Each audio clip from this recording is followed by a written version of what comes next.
आत्ताच आपल्या नामधारा YouTube चॅनलला सबस्क्राईब करा। जीवनामध्ये प्रत्येकाला उपदेशाची आवश्यकता आहे, प्रत्येकाला उपदेशाची गरज आहे।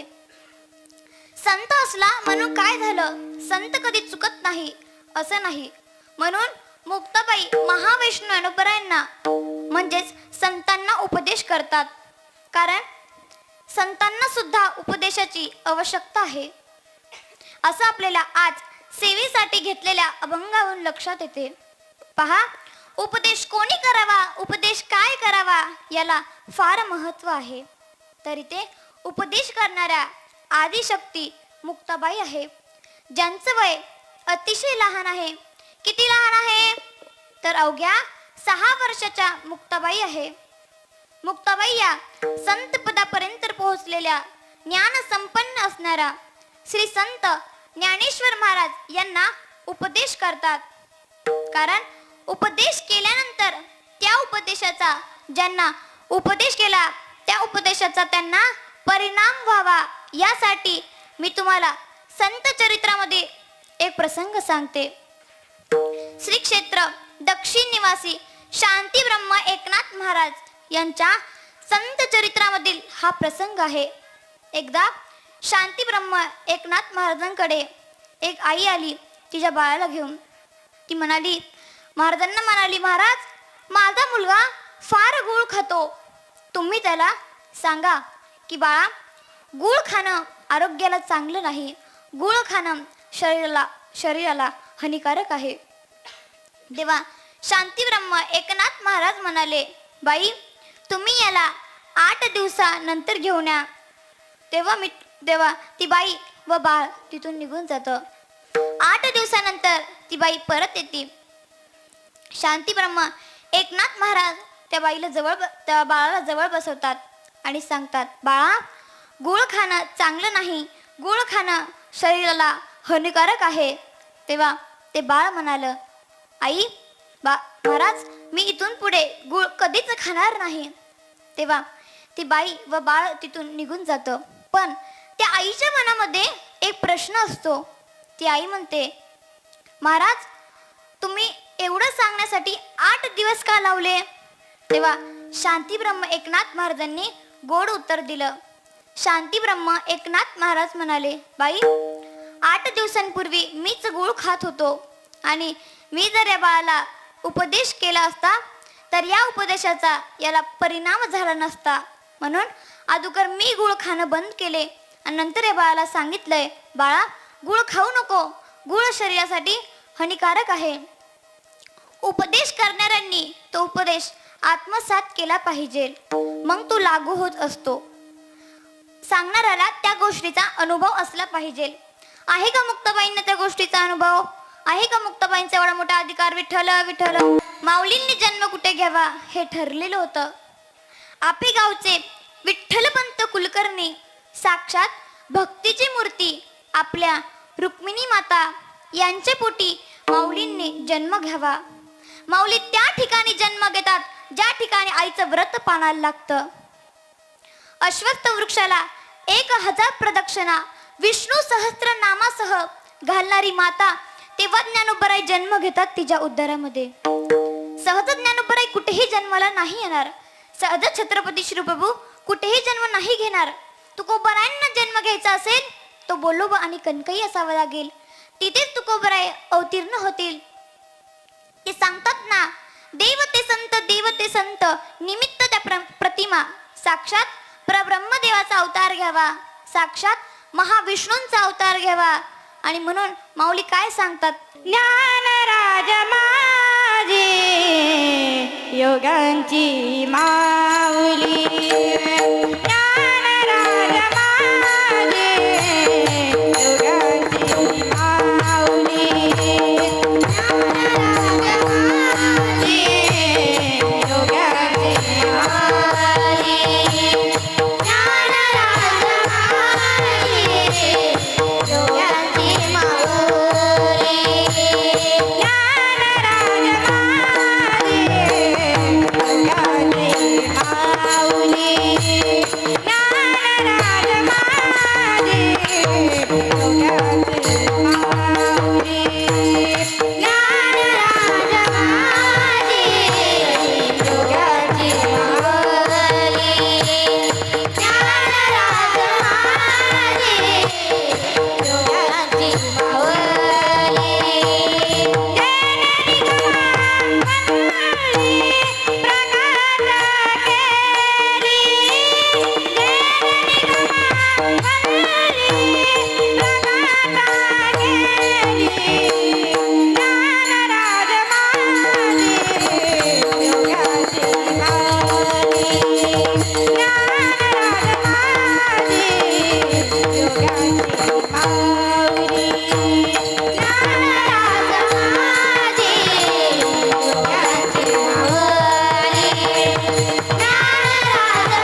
कृष्ण अष्टमीला झालाय माऊलींचा जन्म. धो धो धो घन वर्षा होतोय.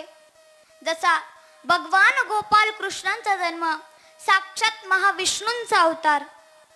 रुक्मिणी आई साहेबांना मंद मंद बासरीचे मंजूळ स्वर कानावर पडावा. तिने विठ्ठल पंतांना सांगावं, अहो ऐकू येतोय का तो ध्वनी? ध्वनी इंद्रायणीच्या काठाला मंद बासरी वाजतीये. संन्याशी पोरं म्हणून विटंबना व्हावी.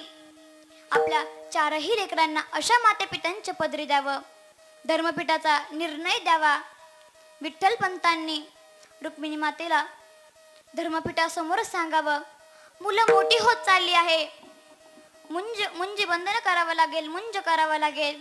तेव्हा धर्मपीठाकडचे सांगतात, पोरांचं नंतर बघितलं जाईल, त्यांना शुद्धीपत्र नंतर दिलं जाईल, आधी तुम्ही शुद्ध व्हा.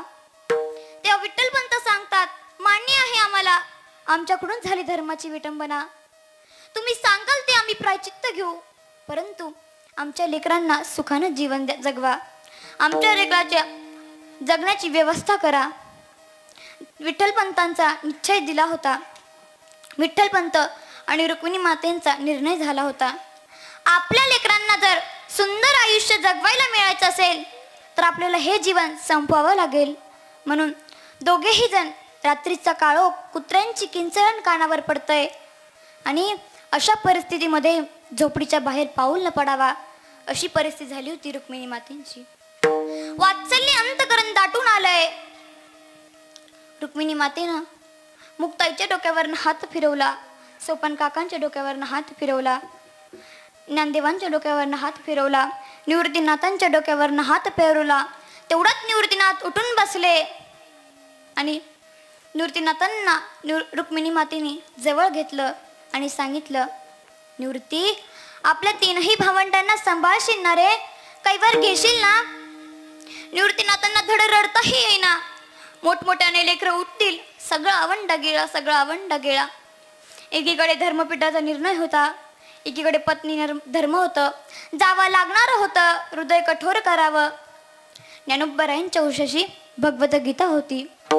रुक्मिणी माता ज्ञानोबारायांकडे पाहून फक्त एवढाच विचार करू लागल्या, कोण घेईल या जगाचा कैवार, कोण सांभाळेल या समाजाला, या समाजाच्या सगळ्या प्रश्नांची उत्तरे कोण देईल, असं म्हणल्या. आणि ज्ञानोबाराय ओळले आणि त्यांचा उशीवरचा हात त्या भगवद्गीतेवर पडला. रुक्मिणी मातेला मिळालं उत्तर, घेतला माझा ज्ञानोबानी कैवार, याच गीतेचं भाष्य करेल माझा ज्ञानोबा. गीता अलंकार नाम ज्ञानेश्वरी, याच गीतेचं भाष्य करेल माझा ज्ञानोबा. 9000 ओव्यांच्या रूपातनं ज्ञानेश्वरी अवतीर्ण झाली. नेवाच्या मंदिरामध्ये माऊलींचे शब्द घुमत होते. सचिदानंद बाबा लिहत होते, शके 1212 उत्तरे, टीका केली पै ज्ञानेश्वरे, सचिदानंद बाबा आदरे, लेखक हू झाला. सचिदानंद बाबांनी ज्ञानेश्वरी लिहिली नसती तर कदाचित नेवाशाच्या मंदिरातले शब्द विरून गेले असते. आज तुमच्या आमच्यापर्यंत ज्ञानेश्वरी पोहोचली नसती. 16व्या शतकात नाथांनी पूर्ण ज्ञानेश्वरी शुद्ध केली नसती तर तुमच्या आमच्यापर्यंत ज्ञानेश्वरी पोहोचली नसती. म्हणून मी इथल्या प्रत्येकाला, प्रत्येक तरुणाला हात जोडून विनंती करते की आता बास करा सगळं. लवकर हातात ज्ञानेश्वरी घ्या, लवकर हातात गाथा घ्या, लवकर हातात गीता घ्या. कारण मी खरं सांगू का, आमच्या मुलांनी जर योग्य वयात, योग्य वेळी गीतेला जर हात लावला तर कोर्टात जाऊन गीतेवर हात ठेवण्याची वेळ कधीच येणार नाही. ज्ञानोबारायांनी कैवार घेतला कळाल्यानंतर रुक्मिणी माता व विठ्ठल पंत इंद्रायणीच्या काठी निघाले. एका पाठोपाठ दोघांनी उड्या घेतल्या. सकाळ झाली, तांबड फुटलं. मुक्ताबाई उठली, सोपान काका उठले, ज्ञानदेव उठले. मुक्ताबाई आपले केस सावरी सावरी, डोळे चोळीत चोळीत निवृत्ती दादापाशी आली. दादांना म्हणाले, दादा, आई कुठे रे, आई कुठे? निवृत्तीनाथांना काय सांगावं प्रश्न पडला. निवृत्तीनाथांना सांगितलं, हळूच सांगितलं, मुक्ते, अगं आपली आई देवाघरी गेली. तेवढ्यात ज्ञानोबाराय सांगतात, दादा, अरे आई कुठे गेली? तेव्हा निवृत्तीनाथ सांगतात, ज्ञाना, अरे आपली आई देवाघरी गेली. तेव्हा मुक्ताबाई म्हणतात, ती तर रोजच जाते, आता येईल ती. निवृत्तीनाथ म्हणाले, अगं नाही ग मुक्ते, आपली आई आपल्याला कायमची सोडून गेली. आई बाबा आपल्याला कायमचे सोडून गेले, आता आई परत येण्याकरता नाही ग, आता आई परत येण्याकरता नाही. तेव्हा त्या 4 वर्षाच्या ब्रह्मचित कलेने प्रश्न विचारला, दादा मग तुला आई कुठली रे, तुला आई कुठली? निवृत्तीनाथांना त्या 3ही भावंडांना कडकडून घ्यावं आणि निवृत्तीनाथांच्या स्पर्शामध्ये त्या 3ही भावंडांना आईची उभ मिळाली. भावनाने सांभाळलं. 3ही भावंडांना सांगितलं, मुक्ता, ज्ञाना, सोपाना, आता रडायचं नाही. ते बघा ते झाड दिसतंय ना, त्या झाडावर एक घरटं आहे आणि त्या घरट्यामध्ये एक आई वडील राहत होते. एक घाल आली आणि त्या आई वडिलांना घेऊन गेली. तरी सुद्धा ती पिल्लं दाना टिपताय ना, चला मधुकरी मागायला घराबाहेर पडा. लगेच ज्ञानोबरांनी झोळी घेतली आणि मधुकरी मागायला गेले. 4 वर्षाची पकडी पोर लगेच चढा टाकायला सुरुवात केली आणि कुंभारवाड्यातून लक्ष्मी आत्या आली. हंबरटा फोडला, पदराचा बोळा तोंडात कोंबला. मुक्ते मुक्ते, कुणी कुणाचं सात्वन करायचं होतं हो. तेव्हा ज्ञानदादा परत आले आणि या पोरांची साजरे रूप बघून मुक्त लक्ष्मी आत्या हमसून हमसून रडत होती. तेव्हा रडत होती मुक्त लक्ष्मी आत्याने सांगितलं, ज्ञाना ज्ञाना, किती साजरे रूप रे तुझं, किती साजरे ज्ञान रे तुला. एवढं ज्ञान त्या भटभिक्षकांना पाच जरा शिक, सांग त्यांना. तेव्हा ज्ञानदेव सांगतात, लक्ष्मी आत्या तू कशाला काळजी करतेस ग, तू कुंभारीनेस की नाही, तू मडकी घडवतेस. मग एका मडक्यामध्ये गाईचं पवित्र शुद्ध दूध असतं आणि दुसऱ्या मडक्यामध्ये अग्निसंस्कारासाठी लागणारं ज्ञान नशिबाला येतं. घटाघटांचे रूप आगळे, प्रत्येकाचे दैवत सारखे, मुखी कुणाच्या पडते लोणी, विठ्ठला तू वेडा विठ्ठला तू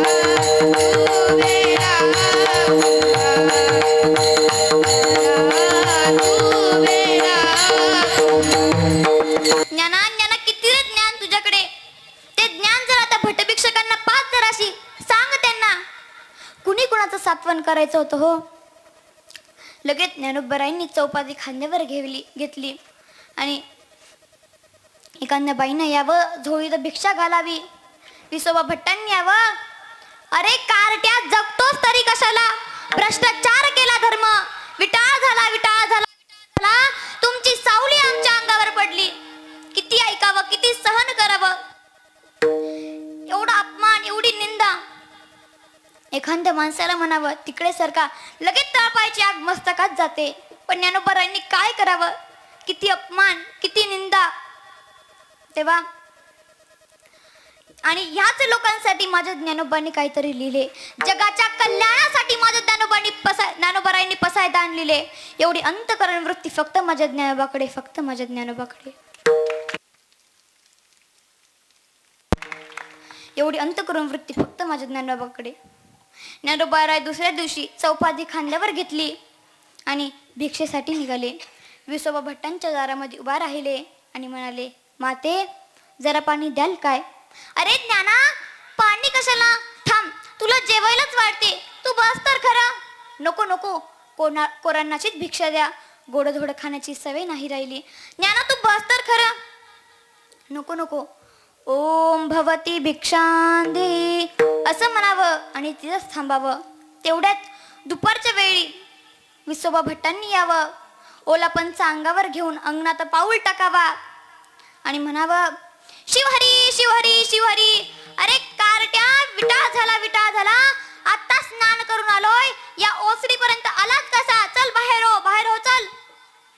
तेव्हा ज्ञानोबराय शांततेत होते. यमुनाबाई सांगतात, अहो पण त्याला ताण लागली आहे, निदान पाणी तर पिऊ द्या. ज्ञानोबरायांनी तेव्हा विसोबा भट्टांनी त्या हातातलं पळीपंच पात्र घेतलं आणि ज्ञानोबरायांच्या दिशेने फेकलं. त्या पळीपंच पात्राचा कडा लागून भळ भळ भळ रक्त निघायला लागलं. ज्ञानोबराय मुसमुसायला लागले. आतल्या आत मुसमुसताना इंद्रायणी पाहिले, अश्वस्थ वृक्षांनी पाहिले आणि ज्ञानोबराय कोणत्या तरी वेगळ्याच अवस्थेत दन दन दन पाऊल आपटत झपाझप झोपडीच्या आत गेले. झोपडीचा दरवाजा लावून घेतला. बस म्हणाले आता सगळं. योग्यानं हे जीवन संपवावा, हे देह पर्वतमध्ये तद्रुप्त करावा. अशा अवस्थेमध्ये सगळेजण सांगताय, दादा दार उघड दादा, दार उघड. पण नाही. तेव्हा आमची 4 वर्षाची ब्रह्मचित कला आदिशक्ती मुक्ताबाई, आदत्त्रय जननी एवढा मोठा अधिकार असलेली मुक्ताबाई ज्ञानदादांसमोर जाते आणि ज्ञानदादांना सांगते, दादा ताटी उघडा, ज्ञानदादा ताटी उघडा. तुम्ही संत आहात ना, मग जगायचं कसं, वागायचं कसं हे तुम्ही आम्हाला सांगतात.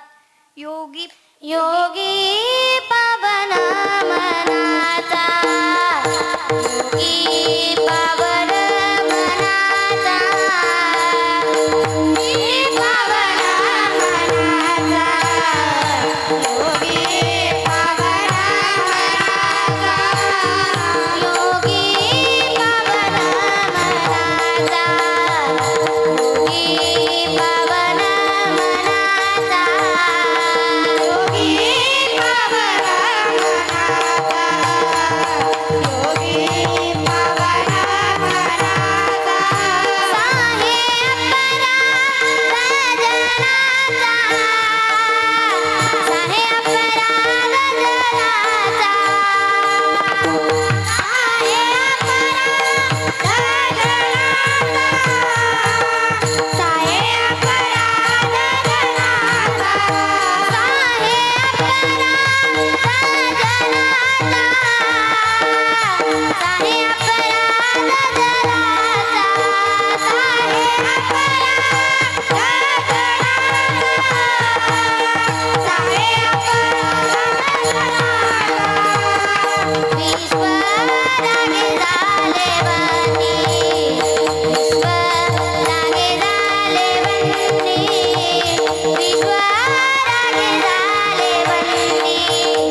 कोणी आपली जीभ चावली म्हणून कोणी 32शी तोडतं का रे. शब्दशास्त्र झाला क्लेश, संती मानावा उपदेश. लढीवाळ मुक्ताबाई, मुक्तला ठाईचे ठाई. एका पाठोपाठ एक 11 ताटीचे अभंग मुक्ताबाईच्या मुखातनं निर्माण झाले. आणि याच विषयामध्ये यावं, ताटीचा दरवाजा उघडावा आणि मुक्ताबाईंना कडकडून मिठीचं घ्यावं, आलिंगन दिलं. आता मात्र कैवार घेतला. समाजाला सांगायचं, धर्मपीठासमोर जायचं, शुद्धीपत्र आणायचं. दुसऱ्या दिवशी ती 4ही भावंड पैठणला गेली, धर्मपीठासमोर उभा राहिली आणि ज्ञानोबराय शुद्धीपत्र मागत असताना सांगतात, सर्वभूती परमात्मा तत्व आहे, मग आम्हाला का शुद्धीपत्र भेटत नाही? आम्ही काय पाप केले? आमच्या वाटेला ही विटंबना का आली? आमच्या मातापित्यांनी सांगितल्याप्रमाणे देहांत प्रायचित्त घेतले. सर्वभूती परमात्मा तत्व आहे असं म्हणण्यात जरा गडबड झाली आणि सगळेजण हसायला लागले. काय म्हणालास ज्ञाना? अरे सर्वभूती परमात्मा तत्व आहेस म्हणतोस? अरे मूर्खा, आम्हाला अक्कल शिकवतोस, आम्हाला ज्ञान शिकवतोस? तुझ्यात परमात्मा आहे, माझ्यात परमात्मा आहे का या रेड्यात परमात्मा? सांग. तेव्हा मूर्तीनाथांना ज्ञानोबरायांचा हात दाबला आणि सांगितलं, ज्ञाना आता माघार घ्यायची नाही. तेव्हा त्या मालकाला बोलवून घेतले. ज्ञानोबा रेड्याच्या समोर उभा राहिले आणि रेड्याच्या मस्तकावर हात फिरवला आणि सांगितलं, तुमच्यातही जे तत्व आहे तेच आमच्यात तत्व आहे. मस्तकावर हात फिरवला आणि मंत्र म्हणायला सुरुवात केली. ओ अग्निमिळे पुरोहितम यज्ञस्य वेभरोत्रुज्वितम. मंत्र म्हणायला जशी सुरुवात केली तशी त्या रेड्याच्या मुखातून वेद निर्माण होऊ लागले.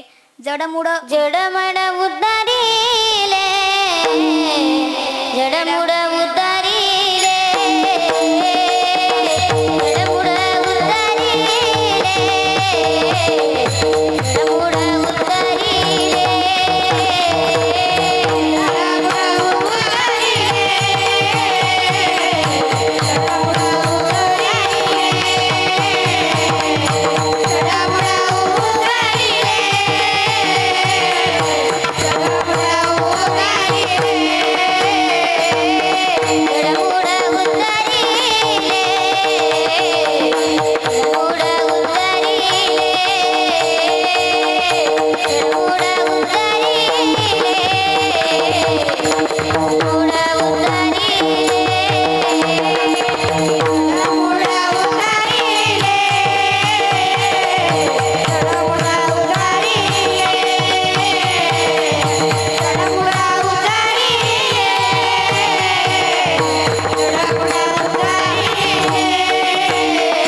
म्हणायला जशी सुरुवात झाली तशी त्या रेड्याच्या मुखातून वेद निर्माण होऊ लागले. सगळ्यांनी ज्ञानोबरांच्या पायी लोटांगण घातलं. बस कराले म्हणाले आता सगळं बस करा. या रेड्याने जर सगळे मंत्र म्हणायला लागले तर उद्या आम्हाला काळकुत्र विचारायचं नाही. सगळ्यांनी ज्ञानोबरांच्या पायी लोटांगण घातलं आणि म्हणाले आम्ही तुम्हाला शुद्धीपत्र देणारे. आम्ही कोण? तुम्ही शुद्धीच्याही पलीकडे आहात. सगळीकडे ज्ञानोबरांचा गौरव होतोय, सगळीकडे ज्ञानोबरांची कौतुक होतोय. आणि तेव्हा ज्ञानोबरांनी ज्ञानेश्वरीचं काम हातात घेतलं आणि पण काहींना ते आवडलं नाही ना, म्हणून विसोबांनी चांगदेवाला सांगितलं, चांगदेवा अरे 1400 वर्ष जगला, 64 कला प्राप्त केल्या, शिकवा धडा ज्ञानाला, फार हुशार समजतो स्वतःला, फार ज्ञानी समजतो. तेव्हा घेतलं पत्र लिहायला चांगदेवांनी. पत्रामध्ये तीर्थरूप लिहावं तर हे कार्ट माझ्यापेक्षा लहान आहे, चिरंजीव लिहावं तर याला चिरंजीव म्हणावं, असा कोण आहे हा माझा अहंकार होता. ते कोरपत्र मुक्ताबाईंच्या हातात पडलं. आमची 4 वर्षाची ब्रह्मचित्कल आदिशक्ती मुक्ताबाई खूप सनकांडी होती, हो खूप सनकांडी होती. तिने ते पत्र बघितलं आणि म्हणाली अरे अरे अरे दादा, बाळ 1400 वर्ष जगला पण कोर ते कोरच राहिलं. धरा करा याला पूर्ण, अपूर्ण आहे, पूर्णत्वाचा आधार द्या, पूर्ण करा याला. इथे ज्ञानोबरांची चांगदेव पाशष्टी तयार होते. खूप मोठं चरित्र आहे पण काय सांगावं तुम्हाला अल्प वेळामध्ये. चांगदेवांची पाशष्टी चांगदेवापर्यंत पोहोचली. अजूनही अहंकार शिल्लक आहे म्हणून वाघावर बसून येतात. सकाळचं कोवळं ऊन खात खात ती 4ही लेकरं भिंतीवर बसली आणि सांगतात कुणाकडून तरी कळालं वाघावर बसून येत आहे चांगदेव. तेव्हा ज्ञानोबराय म्हणाले खरंच ग मुक्ते, तुझ्यासारखंच लहान बाळ आहे ते. तेव्हा ज्ञानोबरायांनी सांगितलं आता काय करायचं. त्यांनी वाघाला चैतन्य देऊन तो वाघावर बसून आला. आपण जडच चैतन्य पेरू आणि भिंतीला म्हणाले चल ग बाई. अहो निघाली ती भिंत. चालविली रडा भिंती, हरी जागयाची भक्ती, मोक्ष मार्गाची सांगाती, ज्ञानोबा चालविली रडा भिंती, हरी जागयाची भक्ती, मोक्ष मार्गाची सांगाती, ज्ञानोबा